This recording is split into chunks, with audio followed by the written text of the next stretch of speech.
live session, so we want to make sure that the information that's being shared here is able to be shared into the future. So I want to welcome you. Thanks for joining this morning. My name is Ben Duncan. I'm a Senior Director with Kearns and West. We had the privilege of being part of this work and hosting some focus groups late spring, early summer, along with a variety of other engagement culminating in our conversation today. So I'm going to do a little bit of housekeeping, then we're going to dive in to maximize our time. I am going to start with some introductions from the core team of folks who have been putting countless hours to getting where we are today. So Sean, do you want to say hi really quick? Yeah, hi folks. My name is Sean Edging. I'm a housing planner here at the Department of Land Conservation and Development, and glad to be here. Great. Ethan? Hi, everyone. My name is Ethan Stuckmeyer. I'm the Senior Housing Planner at DLCD. Happy that you are all here today and looking forward to the conversation.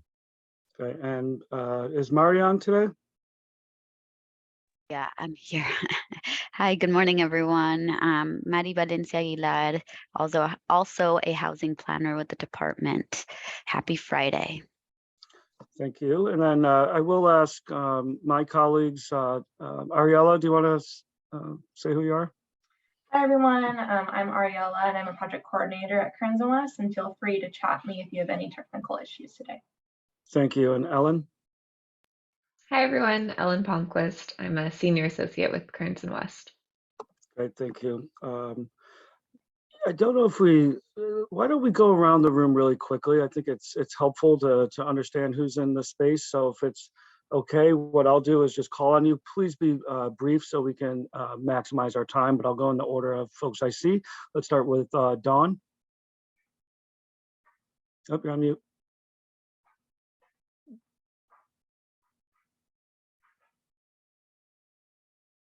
Sorry about that. Hi, I'm Dawn Hurd. I am the Eastern Oregon Regional Rep with the Department of Land Conservation and Development.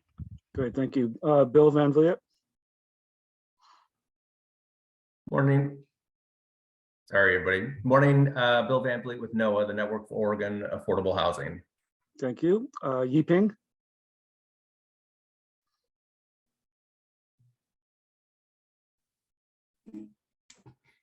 Excuse me, I'm Yiping from Portland State University. Thank you. Holly. Holly Kearns with Baker City Planning. Great. Scott. Hi, this is Scott White with Mid-Willamette Valley Council of Governments. Great, thank you. Christina. Good morning, Christina. She, her pronouns with Unite Oregon. Thank you. Heather. Good morning, Heather O'Donnell. She, her pronouns with the City of Eugene, Senior Planner. Thank you. Charlie. Morning, Charlie Mitchell, City of Dallas. Thank you. Laura. Good morning, Laura Turway, City of Happy Valley. Great, thank you. Jeff. Jeff Flory, City of Seaside. Thank you. Katie. Hi, Katie Carroll. I'm from the City of Springfield and I'm a housing analyst. Thank you. Dan. Dan Pauly, City of Wilsonville. Thanks for having us. Great, thanks. Chris. Good morning, Chris Faulkner with Clean Water Services. Thank you. Brock. Morning, Brock Nation, Oregon Realtors. Thank you. Jason. Good morning, everyone. Jason Trombley, Legislative Director with the House Majority Office. Thank you. Chelsea. Good morning, Chelsea Schnabel, City of North Bend Planning. Thank you. Dwight. Hey, good morning, everyone. Dwight Jefferson, City Planner with the City of Portland.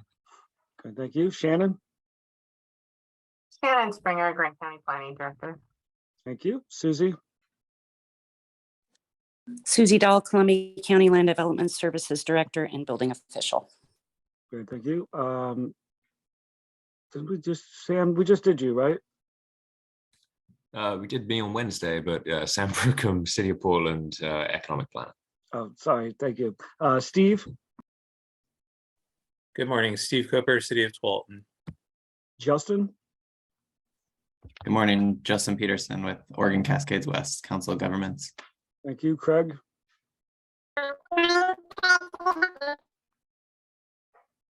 Oh, all right, well, I'm going to say Craig, City of Heppner, based on that. Blair? Blair Larson, Community and Economic Development Director for the City of Sweet Home. Great, and Pauline? Pauline Ruegg with Cascadia Partners. Great, did I miss anybody? Okay, do we not have two of the same names? That was wild. Okay, well, let's keep going. So I'll do a little bit of housekeeping, and then we'll dive into our conversation. So obviously, I know many of us have had 2 years of remote participation. As a reminder for today, though, please keep yourself on mute when you're not speaking. We know the background noise can be distracting. If you want to make a comment, you can either raise your hand or come off mute, and I'll do my best to kind of keep an eye out on for folks that look like they want to talk. If you are on the phone or end up on the phone at any point, you can press *6 to come off mute or *9 to raise your hand. And while I know long days of seeing yourself on screen can be annoying, part of the way that we build connection and try to replicate being in the same room together is to have your camera on as much as possible. So I know that's not always the case or not always preference. We'll ask you try your best to participate in that way. And then we also ask as much as you can to state your name and affiliation. We are capturing notes throughout the process and having an understanding of different perspectives. Certainly if folks have, like many of you have your affiliation on aligned with your name, that is really helpful. But we do want to make sure we're accurately capturing the full spectrum of ideas, vision, concerns, needs, et cetera, across stakeholders. We do have Ellen and Ariella here if there's any troubleshooting that occurs, so please feel free to hit them up in the chat if you have any tech issues. Let's go to the next slide. And again, I know folks are likely really familiar with Zoom functions, but I'll just move from the left to right. The mute button is on the bottom left of the screen. Next to that is the start video button. Certainly if you, looks like most folks have figured out how to get their name on there, but if you need to change it, you can always click on participants button and then click rename. The reaction icon allows you to raise your hand or provide other response. As I say, hopefully you won't see too many crying or oh no emojis, but certainly you can use that to raise your hand and get in a queue to make a point or ask a question. And finally, you can see the more button depending on the screen, and you'll see the chat function. So please use that to provide any input for those that might feel more comfortable adding input that way, or if you're having any troubles. You can also send, again, a direct message to Ellen or Ariella or message everyone. I will just forewarn you that if you put something in the chat, I generally will call on you to expand on your comment, but I know for a lot of folks, it's an easy way to help process. You can go to the next slide. So I said earlier, today's really a culmination of efforts that's gotten us to a draft report. We have all made this commitment as we embarked on this engagement process to ensure that we came back and reported back to those who gave their time and their expertise all throughout this process, and really share how that input's been incorporated and serve to shape the draft recommendations, and really a chance for you all to give feedback, reflection, and provide input on next steps, ask questions, et cetera. So we're going to have a brief conversation that summarizes our engagement process. And then really the bulk of today's conversation will be focused on the recommendations report, and we'll finally close with a summary and discussion of next steps that are coming up throughout the process. Let's go to the next slide.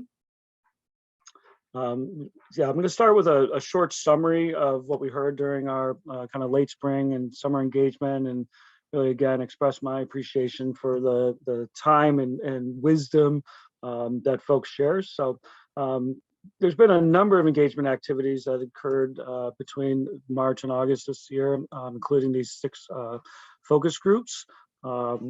We had the pleasure of facilitating those and purposely engaged land use planning and housing policy staff, market and affordable housing developers, those who provide care and other community-based organizations, housing and equity advocates. And each of the focus groups work through a series of key questions relevant to the kind of discipline or perspective that the groups brought to the table. but all focused on this overall goal of advancing racial equity and affordable, fair, and equitable housing. And you'll see in the chat, we produced a focus group summary. So if you're interested in diving more deeply into the high-level themes that I'm going to talk about in a second, please check that out. You can go to the next slide. And these conversations really resulted in the identification of a number of themes that have informed the work that we'll be discussing the rest of the meeting. My slide hasn't moved, has others? It's moved for me. I'm not sure if other folks are seeing that. Oh, I'm seeing the 14 discussions. Are you seeing? Yeah, themes? this is my. I can speak to this. Oh yeah, sorry. Oh yeah. That's right. So I forgot. So in addition, yeah, no worries. So in addition to the focus groups that Kearns and West, facilitated and helped us kind of implement, we also felt it was important to kind of discuss and have more regionally based conversations, recognizing that, say, the needs of the South Coast are different than the needs of Eastern Oregon, that are different than the needs of the Willamette Valley, right? And so we wanted to hold some more regionally focused conversations, and we did this in partnership with our regional reps, and kind of held a series of about 14 discussions over kind of the late spring and summer. And really kind of the intent here was to dive into some of those specific regional issues, things like, vacation homes, wetlands, all these different kind of specific issues that folks face, and to also kind of talk more broadly about the implementation of Goal 10 and the statewide, land use planning program generally, and what kind of refinements and adjustments we can make to really support greater production. And we'll talk about some of those themes in a minute, but I'll pass it back to Ben to speak back to the focus groups.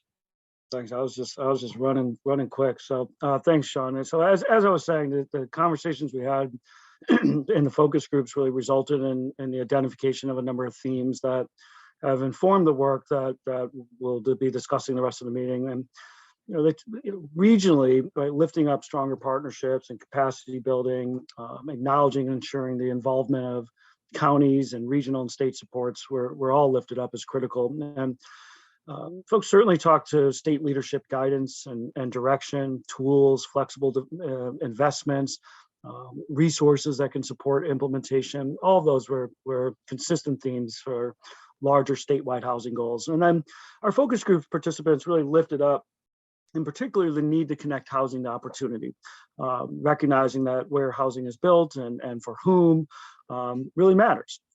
And folks also really lifted up the need for tools and policies and really defining a role for the state and creating systems for accountability, and very specific findings related to barriers to housing production. And that took a lot of different forms. And then finally, addressing the issues of land supply, issues of funding and capacity building at the local level, both for governments and to ensure engagement and education of community members in housing policy, were all themes that really continually came up in our conversations. Sean, I'll pass it back to you. Yeah, absolutely. If we could move to the next slide. Yeah, so in the regionally focused conversations, right, a lot of the conversations that we had in just various places, there's a lot of very kind of specific needs that each of the folks, in all these different regions, we were speaking with, local government planners, local elected officials, local advocacy groups or community-based organizations, developers, including market rate affordable housing developers in each one of these. And, I'm not going to go into excruciating detail on a lot of those specific needs.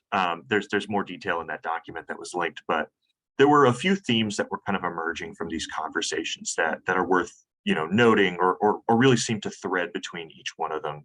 So, when we went into this, our legislative direction was in a lot of ways kind of narrow and maybe kind of technocratic on the surface. We were asked to implement this methodology, the Oregon Housing Needs Analysis, into state and local planning programs. And we were asked to, address issues of kind of land capacity. And I'll talk about both of those in a minute and how we're, kind of approaching those.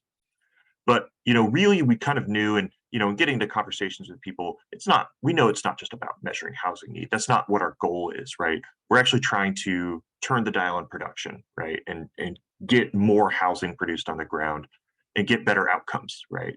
And what would that really take? And that is what a lot of these conversations focused on. And they've really honed in on these three themes. The first one being, really fostering and developing a system of partnership around the state. I think one thing that people really pointed out is that, like, when it comes to the capacity of cities, builders, local officials to, scale up to meet the crisis, they're strapped, right? They really need a lot more tools for capacity building. This is most acute in smaller communities, smaller and more rural communities throughout the state. We really heard a lot from, a lot of county and regional entities on this desire to collaborate and find shared solutions to housing, and do that in partnership with the state and with that type of support.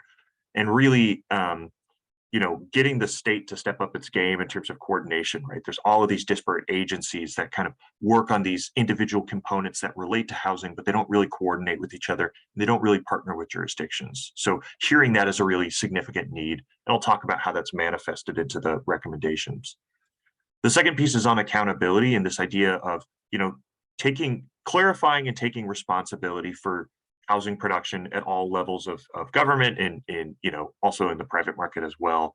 And really kind of noting this need for building local solutions with kind of state partnership, guidance, direction, and support.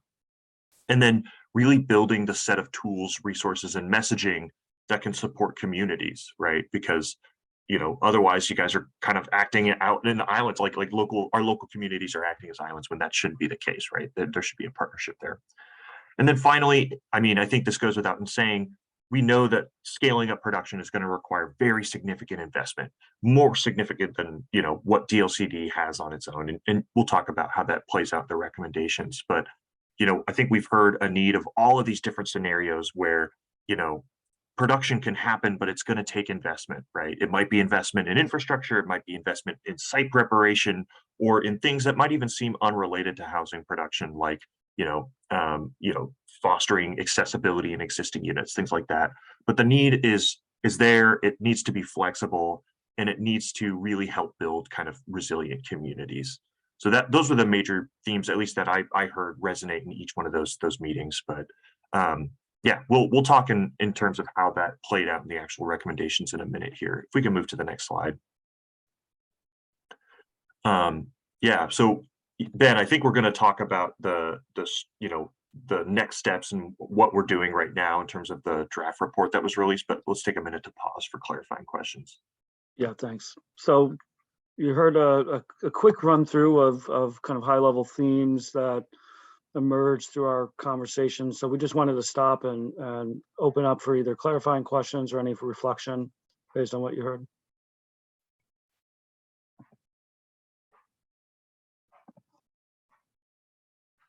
It won't be the last time that you have a chance to ask questions. So why don't you continue talking about kind of the next steps in the process, Sean?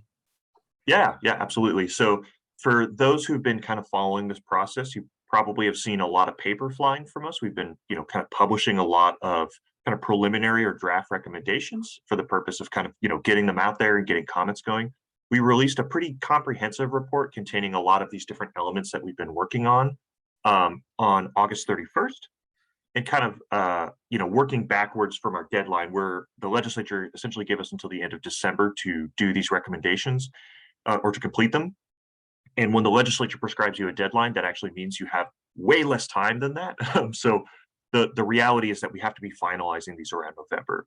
But we wanted to have kind of an open comment period for people to be able to read and reflect with the report. Obviously, this meeting is an opportunity for feedback too, but we have the draft recommendations published. I believe a link. Thank you, Ariella, for posting that in the chat.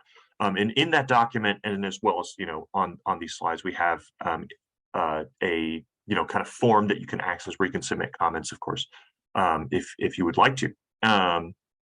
And I will keep that open until October 3rd. I believe that's a Monday, so you should have a little bit of time to kind of get in comments there. And then what we'll be doing, kind of taking in those comments and trying to develop, incorporate them into a finalized draft in November is what we're shooting for.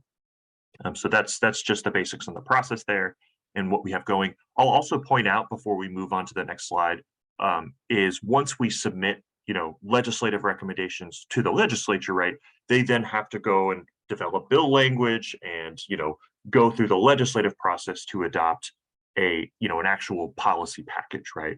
So, there's going to be continuing opportunities, right, in the actual legislative sphere to, provide testimony and shape the ultimate resultant policy that the legislature adopts. So Yeah, with that, let's move on to the next slide. And Yeah, let's, just again, yep, provide some Yeah. questions on where we're going from here.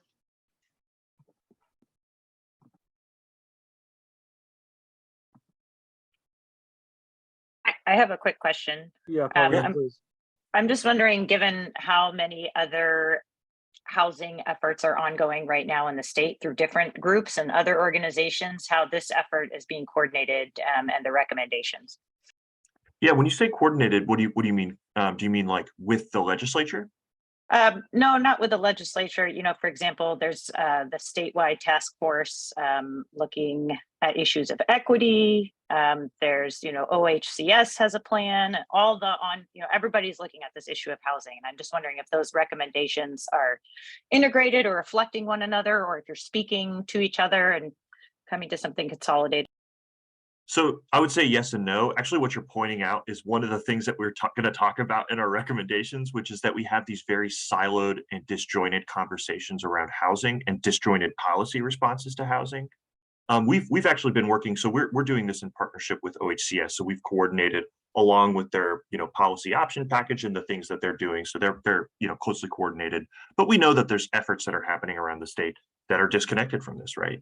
And that there isn't actually a coherent, you know, housing policy response at the state level, and that's actually one of the things that we wanted to talk about. And Pauline, were there other examples that you'd want to pull in terms of where that coordination could or should be happening? I mean, I think Sean's right. The broader coordination, de-siloing, alignment, connection is certainly captured in recommendations. But were there other examples that we want to be paying attention to that are on your mind? No, I think that really captures it. It's, you know, the consolidation of efforts and of funding sources. So appreciate that. Thanks, Sean. Yeah, Okay. absolutely. Other questions about kind of where we're going from here? We'll come back to this at the end of the meeting just to make sure that folks are aware of the multiple ways both to track and influence this process over the next, you know, month or so, plus, you know, through the legislative process and beyond.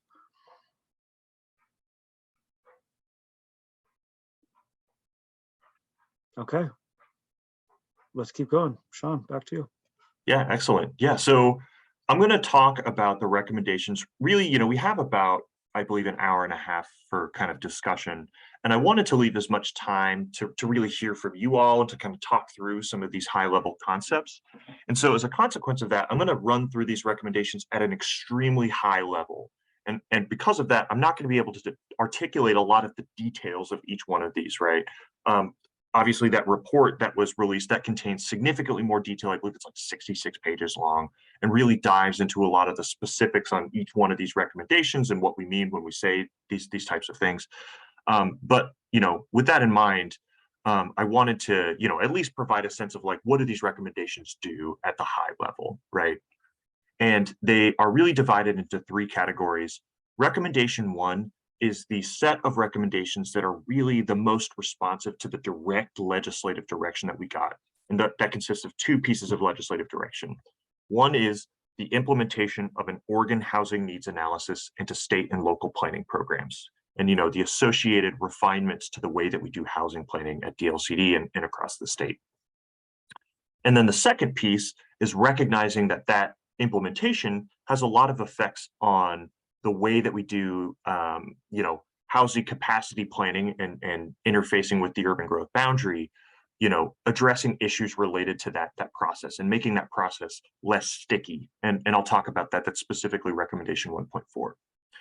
But recommendations 2 and 3 are just in recognition that, like, in, you know, talking with folks around the state, this problem is so much bigger than DLCD and just what our agency can achieve if our goal is to actually achieve more production. And so what are the actual necessary kind of conditions for success that we need to see if our goal here is to actually meaningfully turn the dial in production and to achieve better housing outcomes? And that's really what recommendations 2 and 3 get at. And they implicate much more than DLCD. They actually implicate kind of the entirety of the state. And I'll talk about them. Those are also in some ways the hardest and most political questions to answer, right? So we don't have all the answers there, but we know that they need to happen based on our conversations with you all. So I'll speak to those individually in a minute here. But if we can move to the next slide. I'm going to start with the recommendation 1. Again, these are the things that DLCD has kind of direct control and authority over. And they really relate to, how do you implement this methodology? How do you kind of restructure the way that we implement Goal 10 to make it focused on, production and that type of thing? And then how do you address the implications for urban growth boundary planning, right? And just the way that we implement Goal 10. So I'll start with the first recommendation, and this one's pretty straightforward, which is to plan for more housing, especially affordable housing. And this is all about using the consistent methodology that is in the Oregon Housing Needs Analysis in place of what the current system is, which is localized 20-year housing needs projections, which really have a tendency, as we kind of talk about in the report, to really underestimate the amount of housing that we need, especially affordable housing, and really don't capture a lot of dynamics like second homes, underproduction, housing for people experiencing homelessness, all of these different factors, right? And so to use that as kind of the consistent statewide basis for housing planning. The second piece also might seem kind of like a no-brainer, but it's actually something that doesn't really exist in the current system, which is the idea that we should articulate goals. We should, articulate goals even if they're, very ambitious, and we should start tracking how we're doing in meeting those goals. And then we should use that information to inform our policies that we implement over time. So the basic idea here is that we're going to set targets, right? Affordable, in terms of market rate production and affordable housing production. And, we know that we're not necessarily going to hit those, right? Because those are very high, right? They're significant. But we should start tracking how we're doing in terms of meeting that, and start tracking how, outcomes are happening. Like, how are people with disabilities faring? How are, communities of color faring? How is home ownership working in our communities, right? And then taking all of this information and, in our policy responses, incorporating that information and using that to inform the policies that we choose over time, right? The third piece is all about how we structure Goal 10.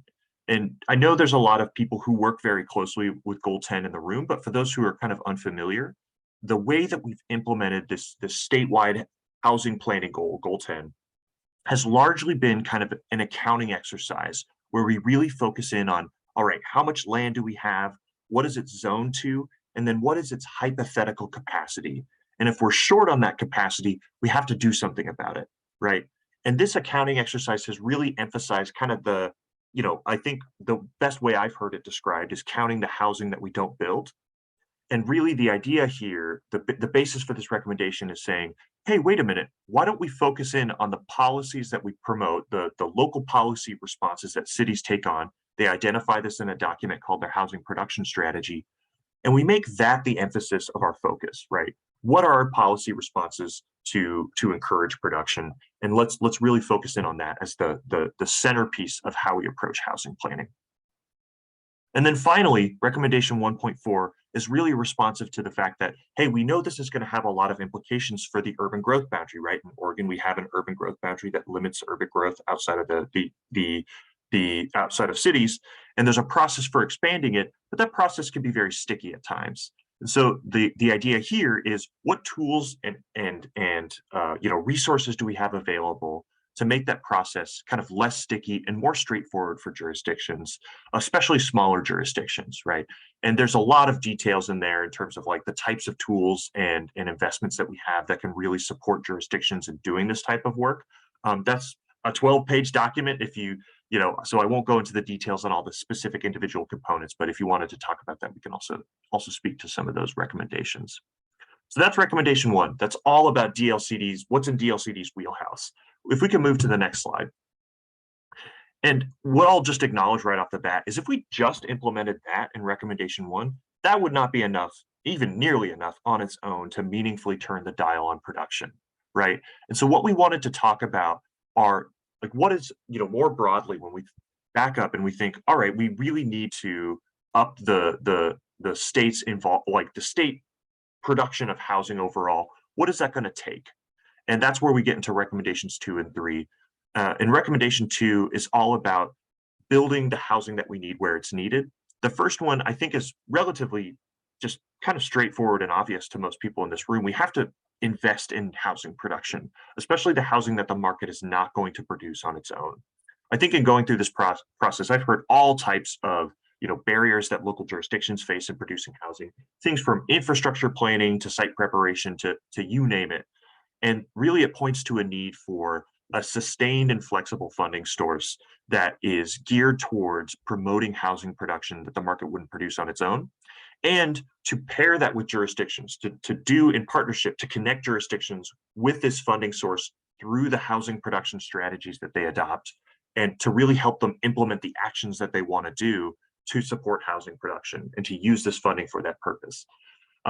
And so part of that includes, housing for people with low incomes. That's something that is very much in Oregon Housing and Community Services wheelhouse. They actually have a very historically high agency request budget for producing a lot more subsidized affordable housing. But we're also suggesting that this funding should be much more flexible and geared towards the a lot of different housing types in the middle of the market that wouldn't be produced on its own. Things like, workforce housing or middle housing, that type of thing. And then the second piece is, I've been talking a lot about production, but we know that the goal here isn't just to produce more housing. We want to see more, equity in housing outcomes, more fair and equitable housing outcomes, and really to give people meaningful choices and options in the housing that they live in, and not just choosing, based on kind of survival strategies or where housing is only available, right?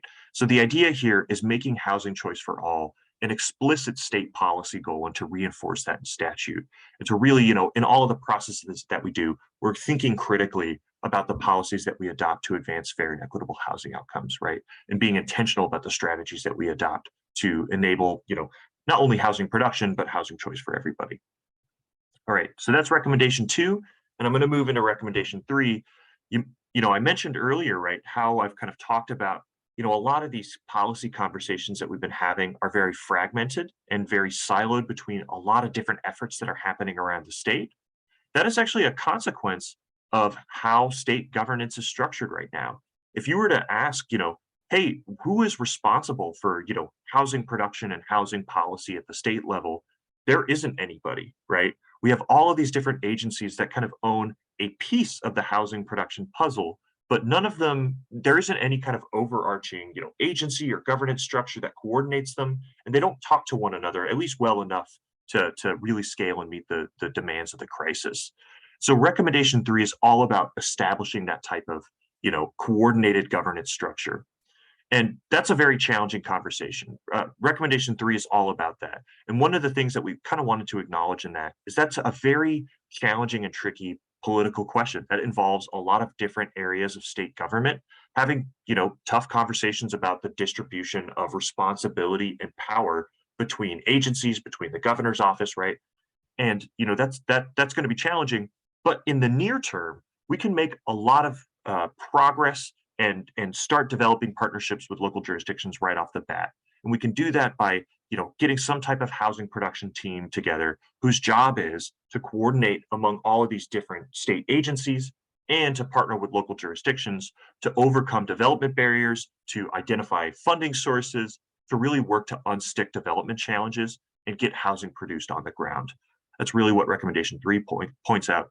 And then recommendation 3.2 is on that idea of, we have all these fragmented policy conversations. I've heard personally a lot of, needed areas of follow-up policy work that I actually don't have any control over as somebody who works at DLCD. Our agency doesn't have direct, statutory authority and control over things like building code or condominium law or taxation, right? All of these different areas that need to happen to really turn the dial on production.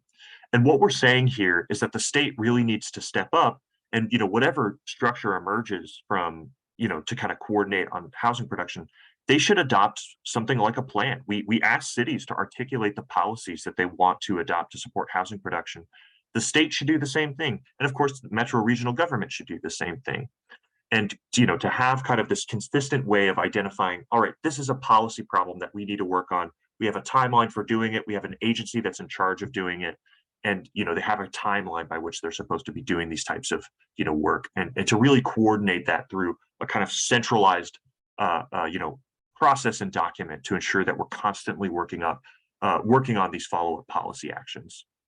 So I'll also, kind of pause and recognize that was a lot of information, even in the, condensed slides that I provided in just the past couple of minutes. But if we can move to the next slide, I wanted to take a minute to pause for clarifying questions, but I see we don't have that actual slide there. Maybe I'll pass it back to Ben for facilitation.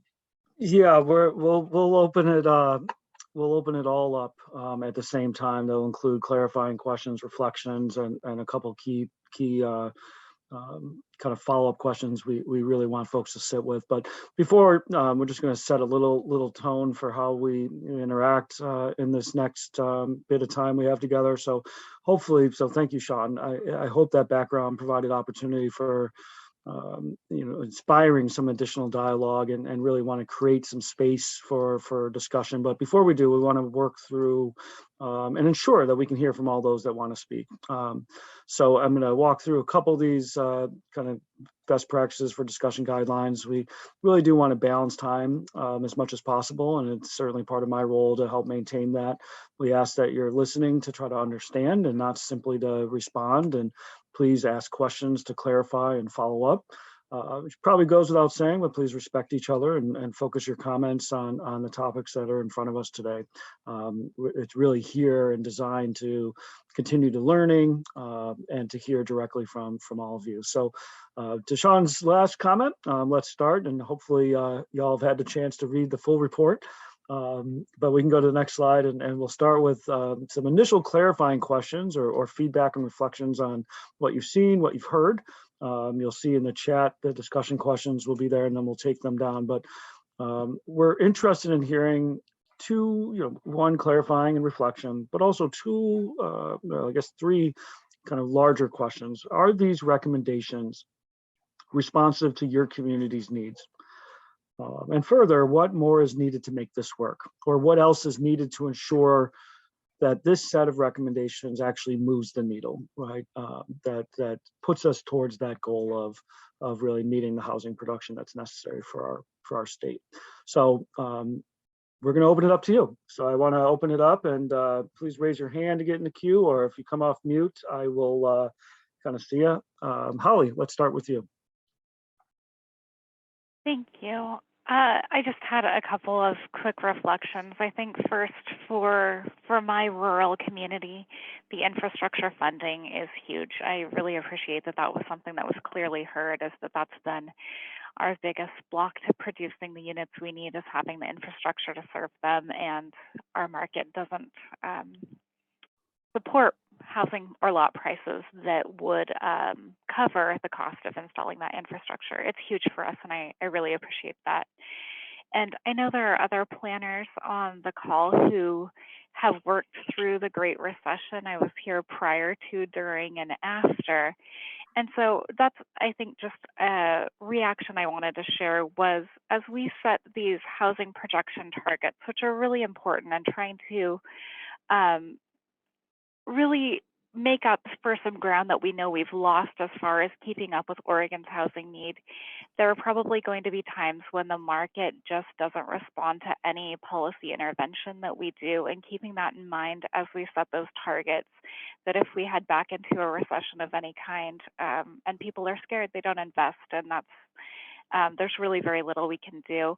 As government, if we're really well poised to try to hire contractors who are struggling to find work to build affordable housing, that's a wonderful time to do it. It's a great time to get into their queue, but we have to be poised to do it. So that was just my reflection I wanted to share. Thank you. Yeah, thank you, Holly. Yeah, Holly.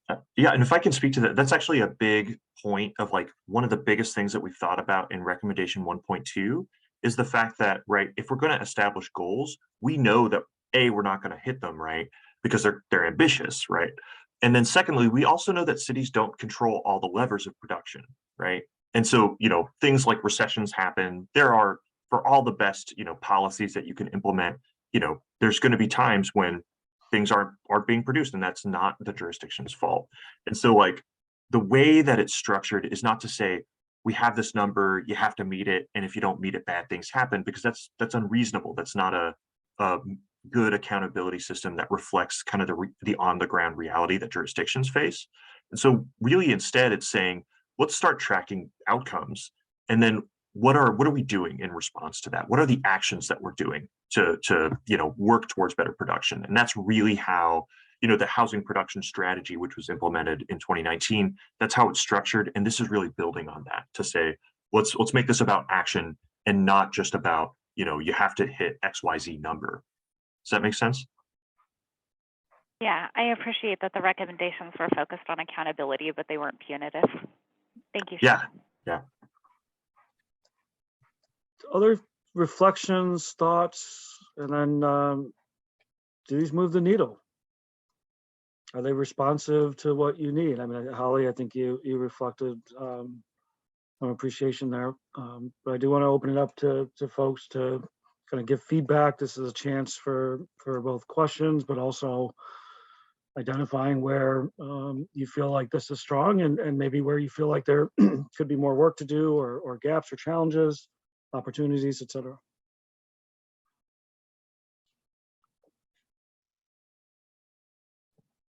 Yeah, Bill, please. Yeah, first of all, I just want to say I think this is a great set of recommendations, and I think it is really responsive. I think there's going to be obviously a ramp up time. None of this is going to happen quickly, and so we have to be realistic about that. But it's a really important starting place, I think, and it's comprehensive and does address various barriers right now.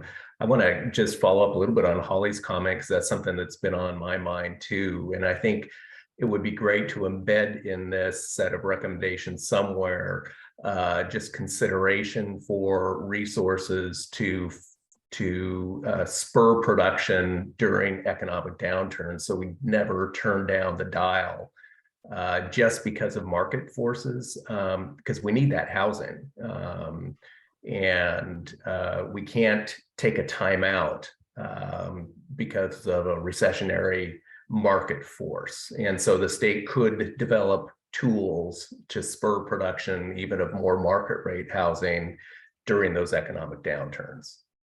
Yes, I mean, what you're pointing out is actually a dynamic that we really try to highlight there, which is, recessions happen, right? And generally the legislative response is to kind of tighten up on budgets, but this is actually one of the most important times to be investing to ensure that we don't lose that capacity over a recession, right? So that's kind of one of the arguments that we make there. And how can we make kind of long-term sustained investments while also recognizing that, sometimes the legislative inclination is to do one-time investments. So how could you best make use of that funding? Yeah, that's helpful. And then Sean, maybe in part of the part of your comment, Bill, is really around kind of timeline. And I don't know, Sean, if you want to speak to, it's kind of this move the needle, like, is there any expectation around like, when do you start seeing results? And do you have a sense of how you might speak to that? Yeah, what we're trying to balance in the set of recommendations is we know that right, people always say it took us 30 years to build ourselves into this crisis. It's going to take 30 years to build ourselves out. But we didn't want to say, hey, all of this is going to take a decade and, we just have to wait for the results and wait for it to get better or to see if it worked. So we wanted to balance this with, hey, we think that there's some long-term changes to the way that we implement housing that can really make a difference, right? But we also wanted to provide options that are like, well, we've actually done a lot of work already, in terms of like zoning, right? That type of thing. And we can make some progress very soon, like in even the next biennium, through some kind of strategic choices. Like if we have a housing production team that pairs jurisdictions with a newfound funding source for infrastructure, that's a huge thing that can get housing produced relatively short term. But we didn't want to lose sight of like, we do need a better long-term system for, consistently working on housing production, ensuring that we don't lose sight of that. Great, thanks, Sean. And I will say it's not perfect, right? Because, all the perfect solutions, well, they don't exist, but there are always trade-offs in how you approach it. Yep, thank you. Other questions, thoughts, comments? And I think it's, I think one of the really important I think conversations in these spaces is around responsiveness, and it'll be great to hear. Y'all gave a lot of expertise. You gave a lot of your time and energy and wisdom to these to getting to this place. And I think one of the core questions we're trying to ask and hear and understand is it responsive? Do you see things that are going to work in your context?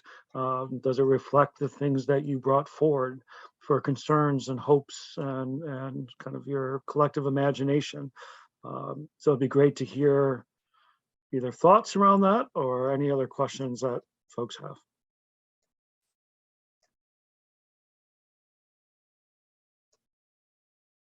Y'all are like, it's Friday and a short week. We tired, we're ready for the weekend. But I do want to make sure, Bill, please. Sorry, not wanting to dominate, but That's okay. so, and I'm sorry, I didn't read the report in detail, but I think workforce development is something that is going to be an important component to really bump up production. We lost a lot of our labor force out of the construction trades during the last couple of recessions. So hopefully there is a nod somewhere in there to that plank being a part of the planning and delivery system.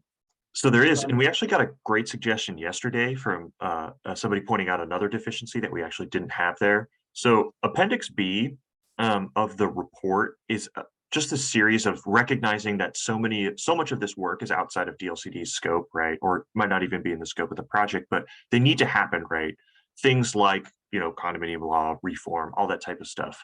And so Appendix B is saying, hey, if we're going to establish a statewide housing production strategy, we know this list isn't comprehensive, but these are the things that we've heard a lot from people. Things like following up on some legislative direction on wetlands and streamlining the permitting process, things like that. One of those is, kind of direction to BOLI, who kind of controls a lot of licensing pieces of the puzzle, to kind of explore what options exist to kind of increase labor force of people who build housing, right, to increase that capacity. Additionally, we also heard from another person yesterday that there was a pretty big shortage of surveyors, which is not something that I had heard before, but has been a pretty big on the ground constraint. And so there's this whole board that controls it that's separate than BOLI. I forget, it's like this board of engineers and surveyors.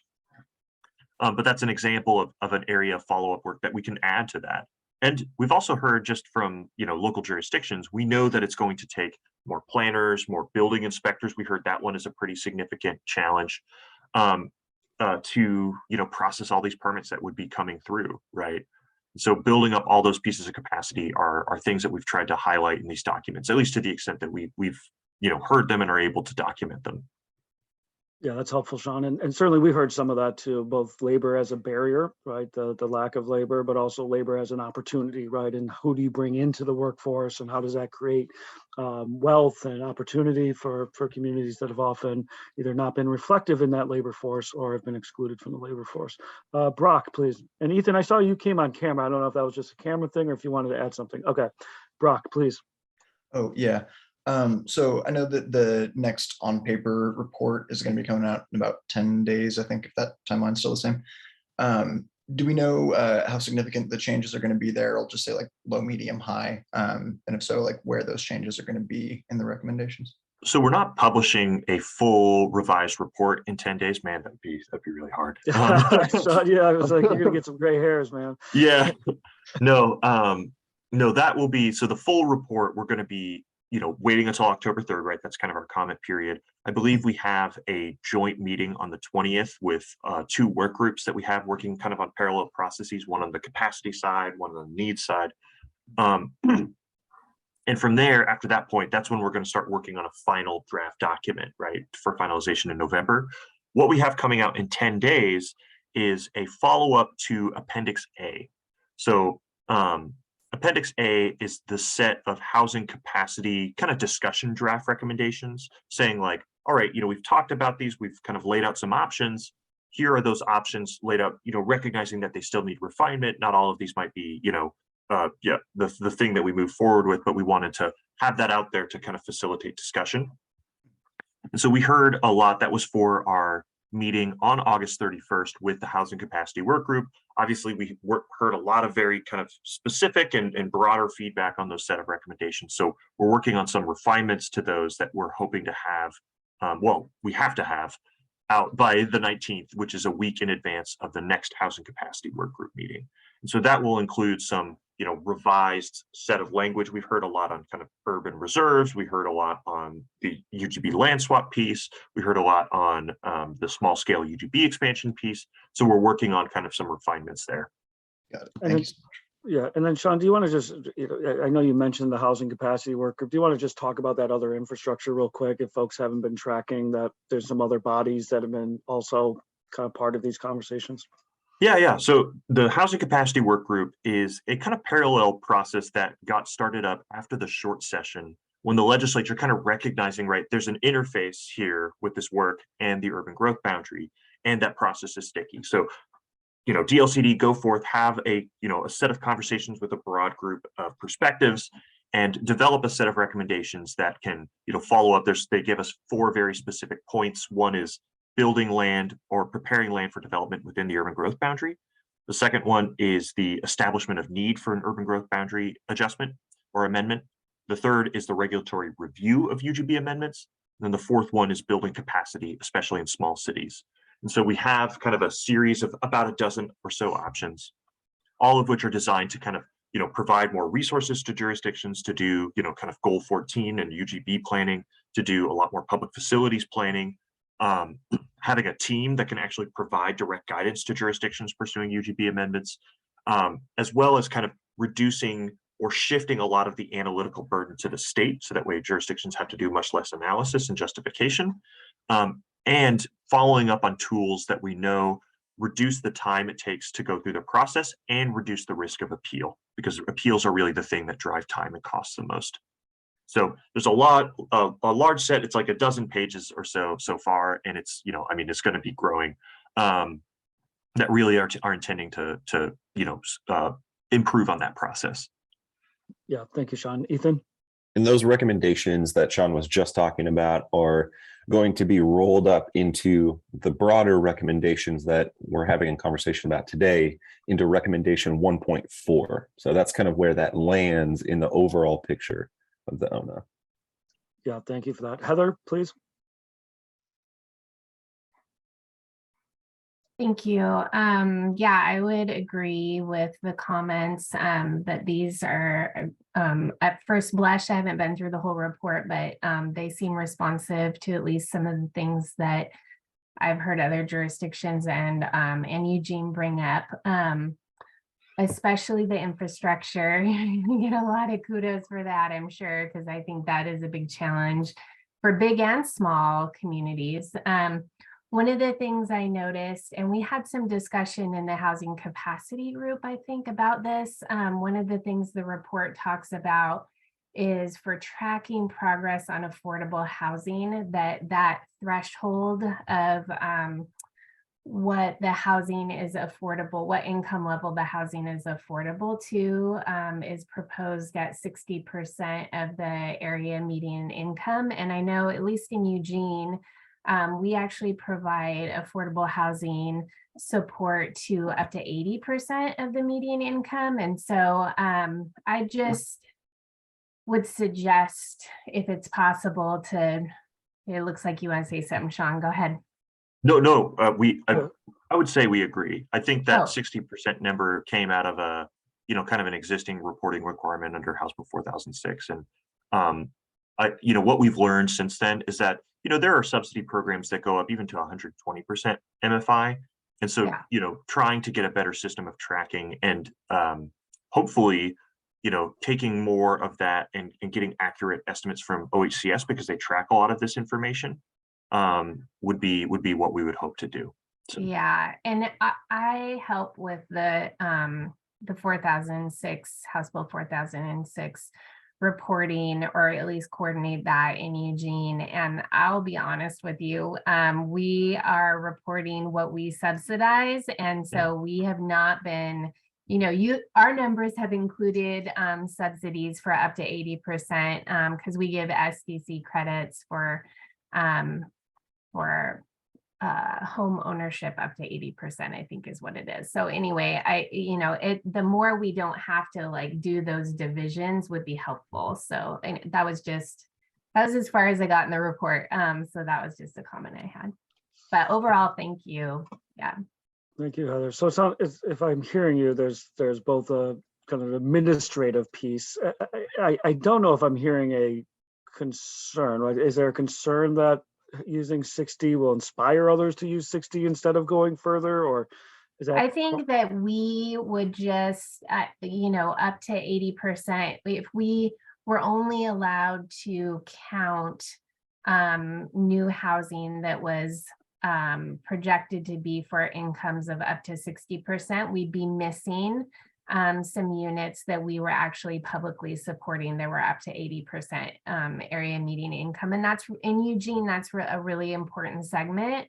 And even up to 120%, so, I mean, we've talked about that. We have a very big shortage of housing production in Eugene in general for all sectors. And so, yeah, so I just would like to see that cap not be as low. That's all. And then Sean, do you want to speak? I mean, any further comment around kind of the debate or possibility of shifting that cap to a higher percentage? Yeah, no, I mean, I think, one of the things that I've learned in administrating House Bill 4006, that's a reporting requirement of jurisdictions.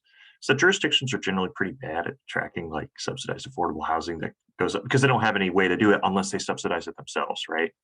And so one of the pieces that we, could follow up on is, all right, we're due these reporting requirements. Are there ways that we can streamline this and make it more accurate, right? Some of that's going to require follow-up work. Like it'd be great to see if building codes could, develop some kind of estimate for the balance of the state for cities below 10,000. That'd be a great, addition. Another great possibility would be just having OHCS kind of take on that role of, hey, they already track affordable housing. They have an entire inventory of their affordable housing units. So why not have them publish the numbers, divided into various income brackets, and then jurisdictions can report additional units they've subsidized. Yeah, that would be that's a great great. I mean, amendment. if they already have that, that's great. And so.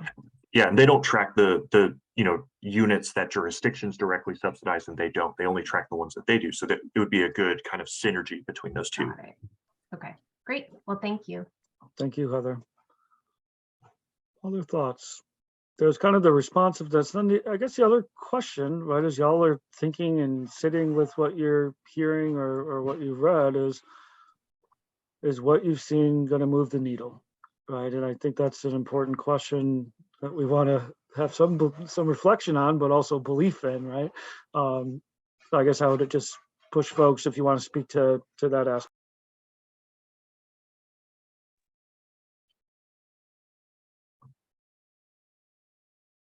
Christina, please.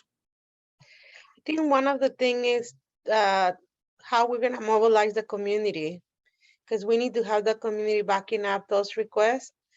I had a meeting yesterday and there was about 30 renters that came for affordable housing asks that we have. We need more affordable housing for the immigrant and refugee community and everybody, but I think those tenants have been self-organizing since January, and they called for the meeting. They basically did almost all the logistics, and that's the type of like movements we need to create in different parts of the state, where tenants are the ones like pushing or legislators to approve those requests that we all came up with. Thank you. Thank you, Christina. And people who've been historically kind of marginalized by government or historically underrepresented in government, right? I think part of this, and I mean, recommendation 2.2 is all about this, right? We've tried to say, all right, let's try and build a system. We've had a lot of maybe more top-down, right, policy approaches in the past, and we really wanted to build something that was, local solutions, bottom-up local solutions with kind of state partnership guidance and support, right? And, that's one part of the equation, but if it's not responsive to all of these different community needs, right, it's not fulfilling the idea or the values that we hold that people should have meaningful choices and options that are available to them. Everybody should have housing choice, right? And we should be trying to further and advance fair and equitable housing outcomes. One of the pieces that we've been working on, and we're a little bit delayed here because there's been some kind of some like leave issues on the team. Recently, they're dealing with a few emergencies. Is a set of recommendations around kind of engaging with various communities, especially those who've been historically, marginalized or underrepresented by government. And really what we've been finding in some of the preliminary, literature review that they've been doing is that this really extends to more than housing planning and more into the way that we structure processes in just all these different levels of government. And what we're hoping that this can do is help us really kind of restructure the way that we approach engagement through goal 1. We actually have an agency request budget in to kind of do some of that work already, and to provide guidance to jurisdictions. How do you support these communities? How do you build that kind of capacity and ensure that they're being meaningfully brought into the process and that they're being heard, right? And that government's being like we're being responsive to their needs. And so that's a part of this work that's ongoing. We're still anticipating the final set of recommendations, and we're going to include it as part of the report. But it's been delayed for a few project management reasons. Well, I'll just say, Christina, this came up in a previous conversation, right? Community knowing kind of when, where, how to influence at the local level, and particularly in relation to kind of the power of home rule charter, was kind of one of these topics that was raised by another participant in conversation. So that interplay with community voice and influence is certainly going to be important, and supported by, I think, whether it's goal 1, investments, education, engagement, and lifting up of opportunities to influence these processes is going to be important. Yeah. And Christina, I see you shared something. You want to speak to? I shared a photo. I don't know if you guys can click and open it. I was like, is it? It looks complicated to open, but maybe you could describe it to us, so you can visually tell us what you're wanting us to hold as an image.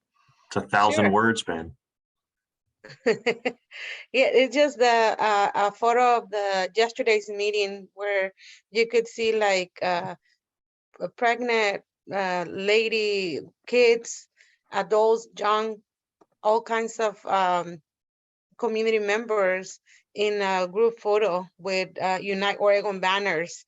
And they've been having discussions about like, what do we need in not only in the city, but in the county and the state to make affordable housing for all a reality. So that's what I wanted you to see, like, yes, going back to reinforcing, like, we need those voices because they're the ones that can paint the picture better than we can. I wonder, Sean, thank you for that, Christina. And I wasn't able to look at the image, and I appreciate you're quick on your feet, Sean, with that 1,000 words. Of course, that picture is worth it. I wonder if you can speak to kind of the type of housing, right? So, I mean, maybe I hear some of that in what you're saying, Christina, is like, this is the type of, not just who needs the housing and how much housing we need, but what type of housing is most appropriate and necessary for these really diverse populations across the state. Yeah, actually, it's a very interesting dynamic because the way that we've always implemented Goal 10, and, I mentioned that kind of bean counting approach earlier, has been one where maybe legislators and policymakers assumed that housing type could be this kind of objective thing that you arrive to. Even in the initial bill, they asked the ONA to project housing types, and that's just not something that's possible because it's a policy choice, right? And in a lot of ways, like the way our system is structured is that jurisdictions, they're kind of bound, based on their past production trends to project that out into the future, even if that's not responsive to their community's needs, right? Even if people can't afford it, right? And so one of the kind of bigger changes that we're making here is saying, hey, wait a minute, it's important when we're estimating capacity that we don't get unrealistic, right? But we want to make sure that we're planning for housing types that are responsive to, community members' needs, right? Are they able to afford it? Is it the types of things that we want to see in our community, right? Like, what are our local political priorities? And how do we build and understand what types, what needed housing should be? And so that's one of the big kind of changes that we have structured in this is providing that much more clear, this is a policy choice, and we should make it clear that, that it is a choice, right? And that it should be informed by community members' voices. Yeah, and I think to your maybe sticking on that theme of kind of local policy, I see your further comment, Christina, around kind of new housing. Well, I'm saying there's the new housing. How do we produce housing? And then there's how do we ensure an existing housing stock that actually meets the kind of safety and health needs of populations. Sean, do you want to speak to that at all, or just this kind of distinction between kind of new production versus, existing production or existing stock and quality? Yeah. So I think one of the biggest things that we've been taking away is like, we know that it's not just all about new production, but, also the preservation of existing affordable housing, increasing stabilization and providing more options to people so that way they can, stay in place rather than face like displacement. That's kind of a big part of the housing production strategy program. Of course, it's very nuanced, right? The policies that you choose to implement, it requires a lot of weighing off of, local considerations and local implementation factors, all those types of things. And I think what we try to do is acknowledge that and say like, housing stabilization is a part, it's a part of the thing that we should be focused on. Not that we're going to prescribe any one particular solution as the way to do it, but that will provide kind of guidance and options and like what are other jurisdictions doing, right?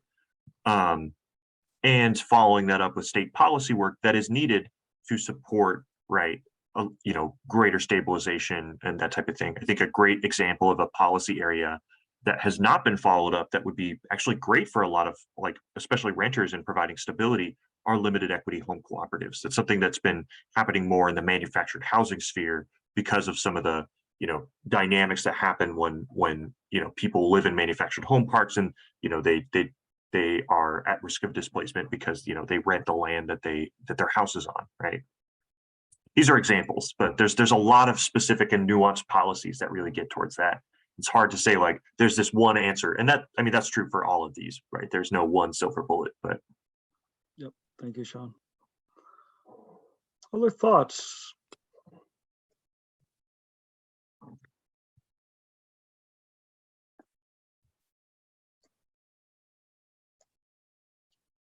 I'm like, we're just going to sit in silence till 11 o'clock until we're ready. No, I'm just kidding.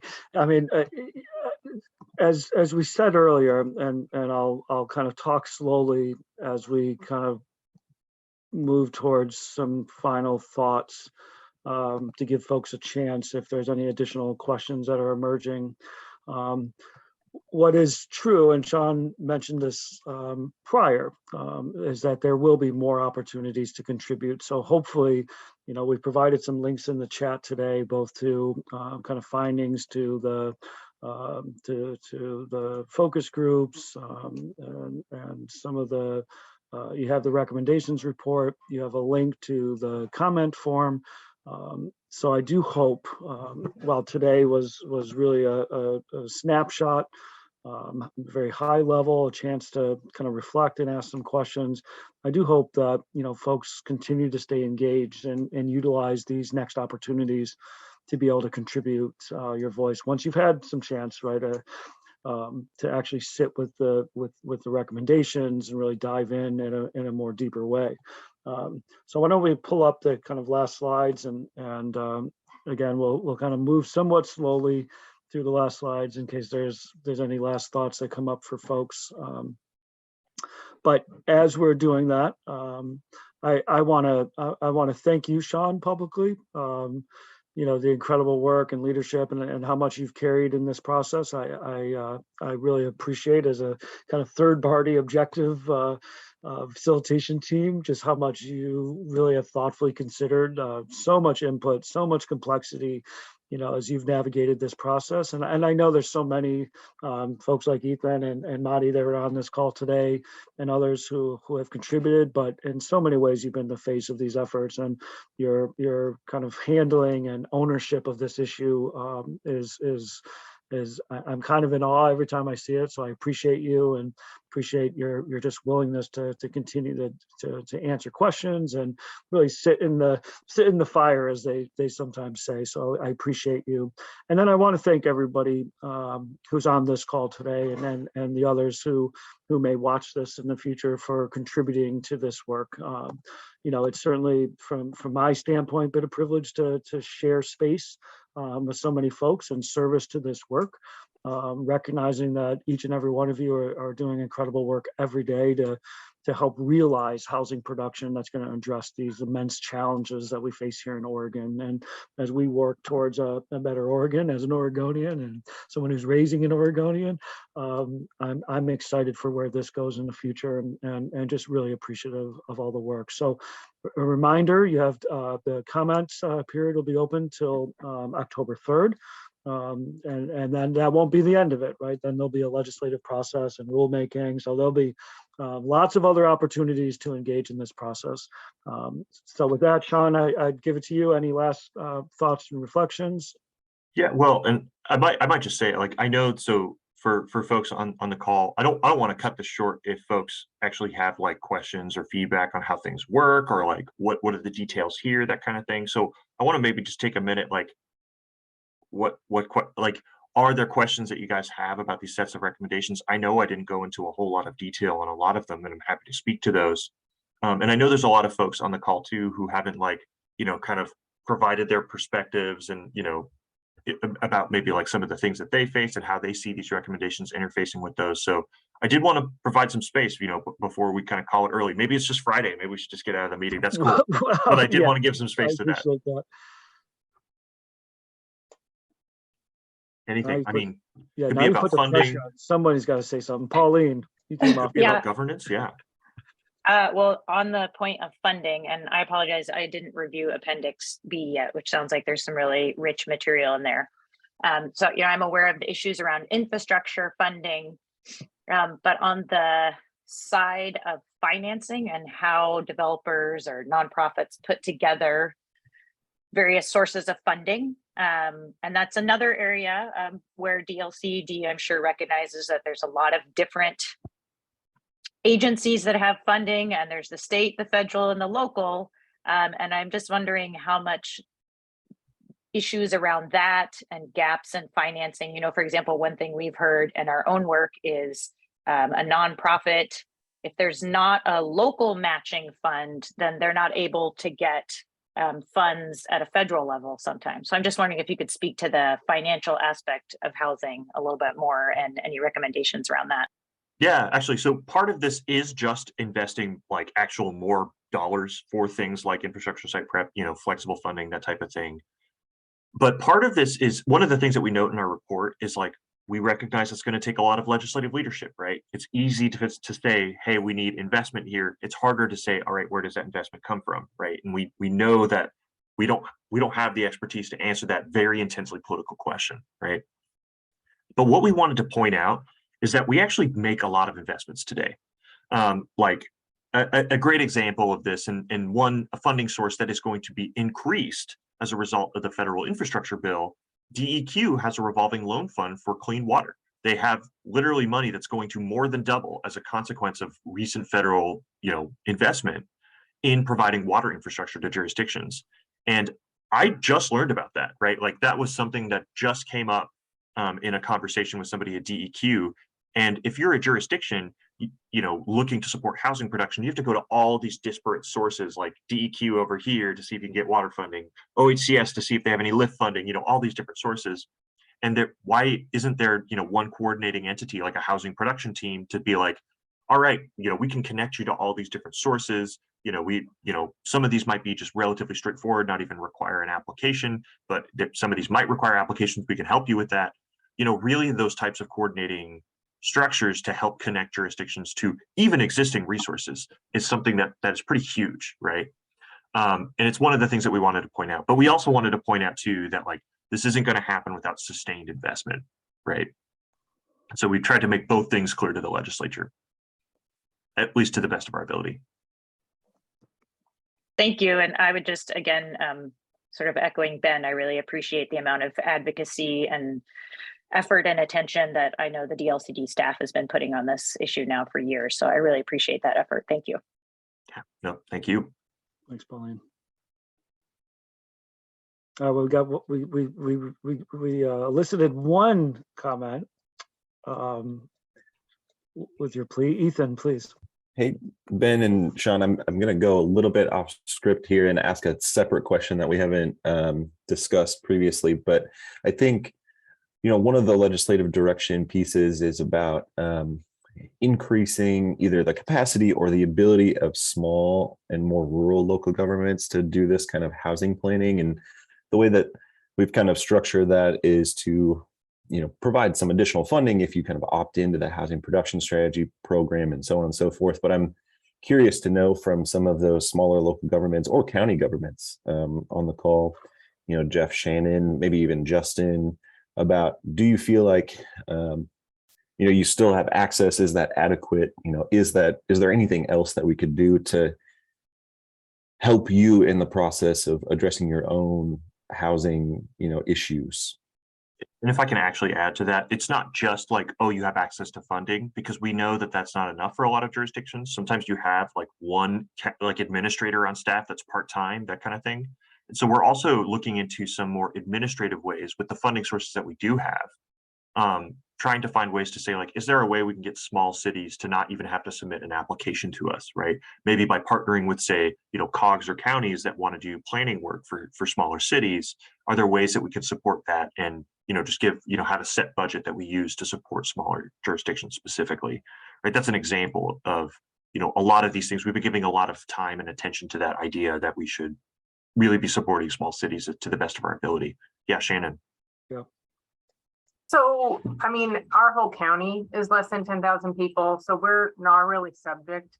Nobody in our county is really subject to this, but we have a grant from DLC, can't even say the letters today, DLCD, to do, housing work for, I think, all of the cities in the county except John Day. So I'm trying to listen and trying to understand and try and, to see how all this stuff fits together. And everything you're saying about the small cities not having capacity, not having, they don't have the people, they don't have the time or the knowledge or the understanding.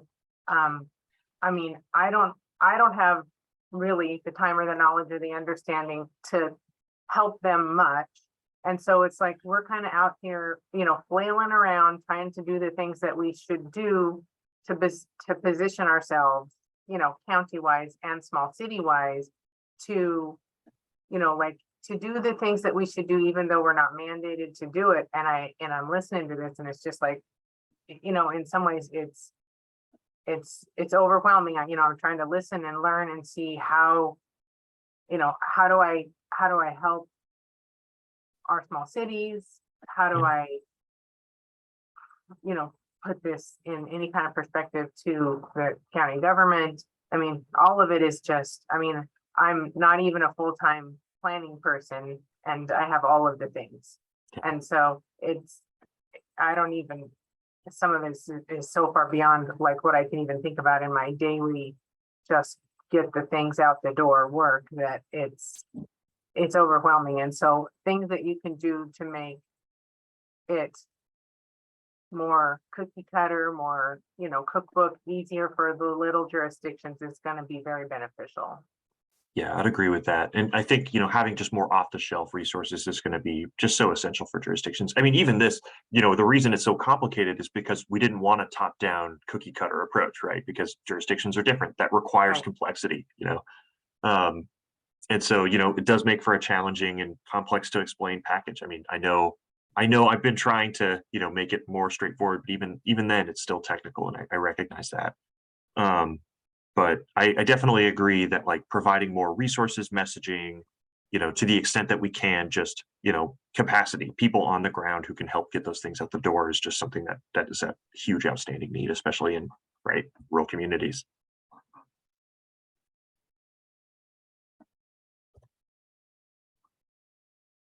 Well, maybe that was a good example, Ethan. Are there other questions, Ethan, Sean, that you all have that feel important to ask in this space, kind of directly?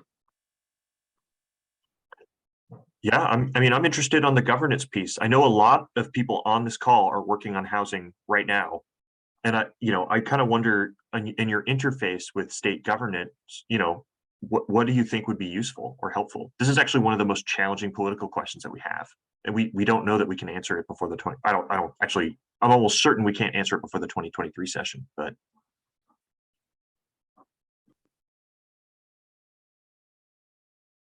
You're asking like, how do people want to work with you?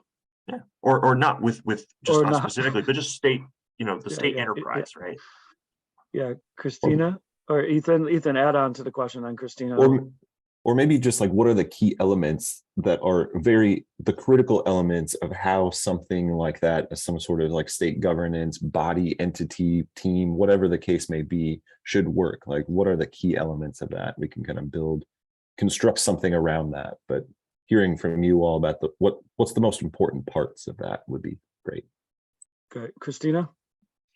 Educating the community, excuse me, I think that this draft is long, but if we could like come up with like 3 pages or something, we're highlighting the outcomes and to be translated in several languages and bring it to the community so they can start like, as they're having conversations like you were saying, Sean, there are conversations about passing local, county and state protections already.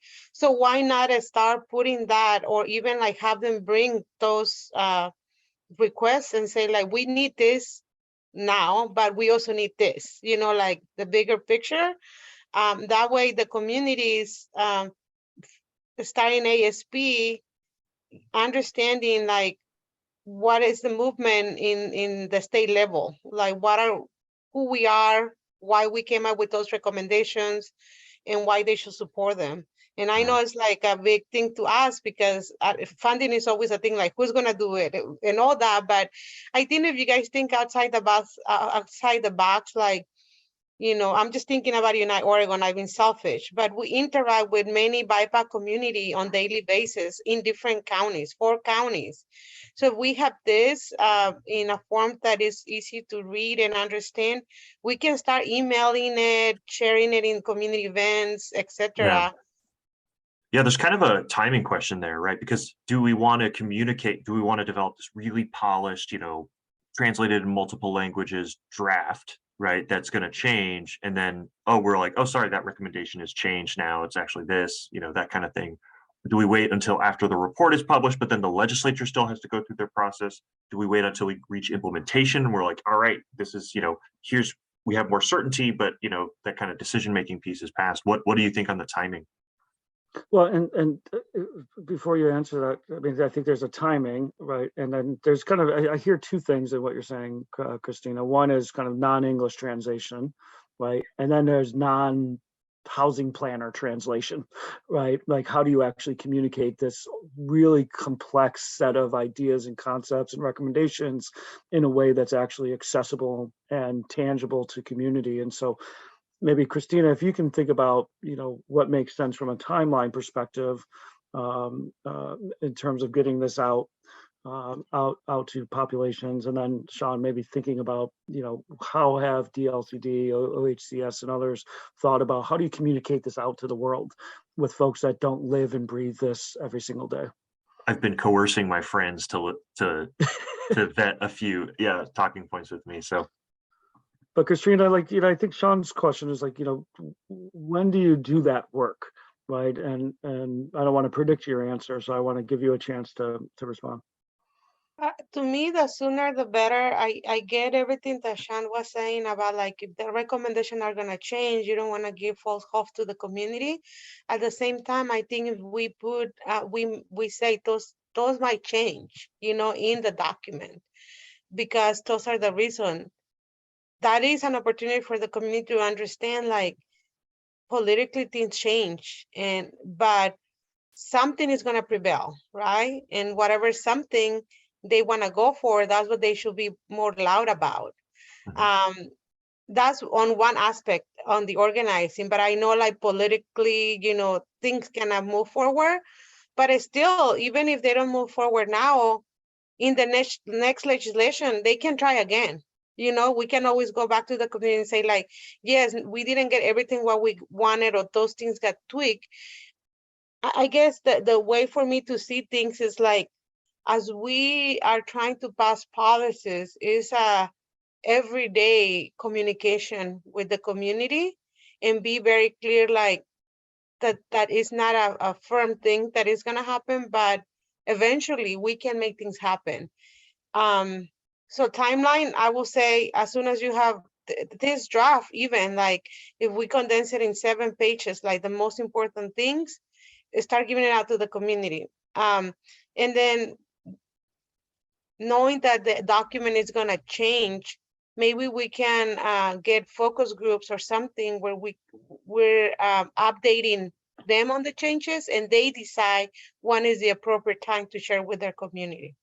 Yeah, thanks, Christina. Sean, do you have reflections? I mean, it sounds like what you're, it's kind of a Cliff Notes version of. Yeah, there's also an intersection here too with project management, right? So the question is like, what do we have the ability to do? But I do agree that like some type of communication out is going to be important, and the sooner the better. Yeah, thank you, Christina. I mean, back to that question that was just around like, how do folks prefer or expect or imagine interfacing with the state?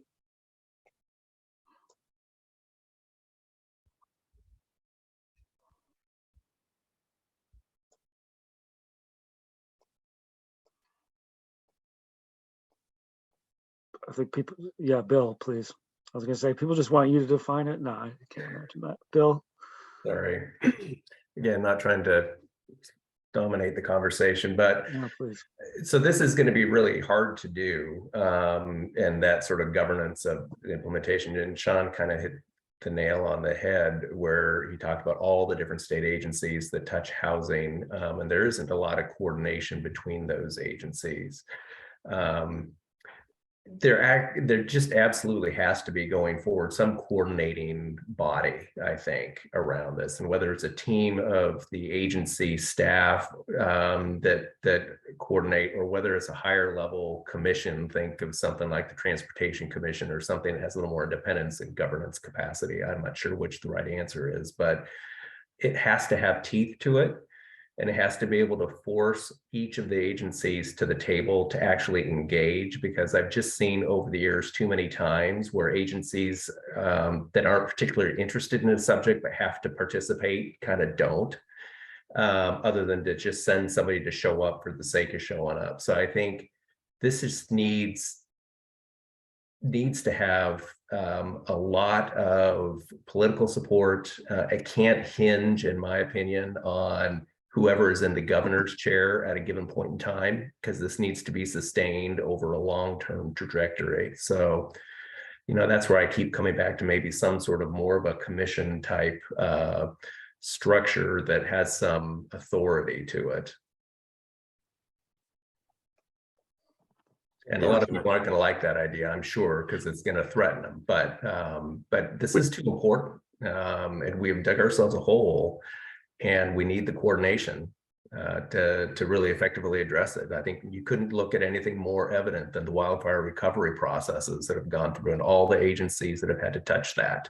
And really, despite great efforts, lack of coordination still. Yeah. Yeah, thanks, Bill.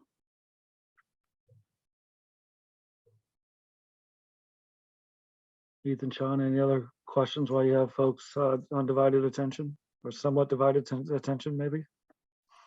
I mean, I'm also happy to give people back the rest of their Friday. I wonder if there's things that folks want to talk about.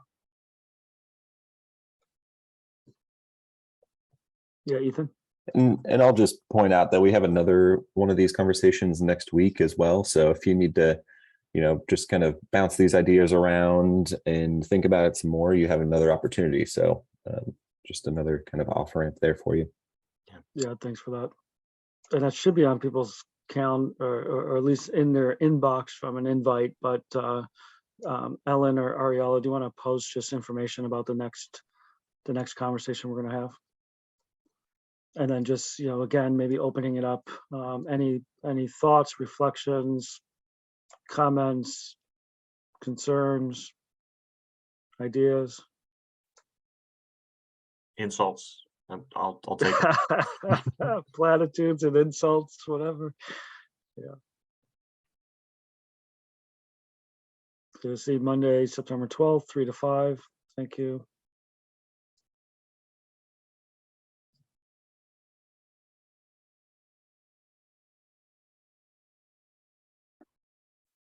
All right.